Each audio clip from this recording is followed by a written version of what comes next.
Morning দাদা বৌদি দাদু ঠাকুমা সকলকে। এখন আছি আমরা জিটি রোড আসানসোল হাইওয়ে। আর কিছুক্ষণের মধ্যে আমরা আসানসোল সিটিতে এন্টার করছি। তো যারা ভিডিওটা দেখছো অবশ্যই একটা করে সাবস্ক্রাইব একটা করে লাইক দিয়ে যাও আর সঙ্গে থাকো। অমরনাথের কিছু অজানা তথ্য, এমন অজানা কিছু দৃশ্য আপনাদের দেখানোর চেষ্টা করব। ধানবাদ 70 কিলোমিটার, আগ্রা 1070 কিলোমিটার, আর আসানসোল 8 কিলোমিটার। বাট আমরা আসানসোল বাইপাস নেব না, আমরা আসানসোল সিটি হয়ে ধানবাদ ঢুকবো। তো যারা আসানসোল থেকে দেখছো তাদেরকেও বলছি ভিডিওটা লাইক করে দাও, চ্যানেলটা সাবস্ক্রাইব করে দাও আর আমাদের সঙ্গে থাকুন।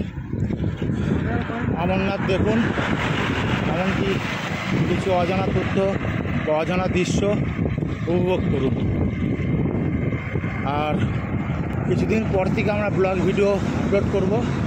এখন আপাতত কিছু রিলসই দিচ্ছি, কারণ ন্যাশনাল হাইওয়েতে ব্লগ করা খুবই টাফ ব্যাপার, কারণ কখন কোন দিক থেকে গাড়ি আসছে কিছুই বোঝা যাচ্ছে না। আর সাইকেলিং তো আরোই টাফ ব্যাপার, তারপরে সিঙ্গেল হাতে সাইকেলিং করা তো খুবই টাফ ব্যাপার। তো সঙ্গে থাকুন, সাথে চলুন, আমরা ঘুরে আসি।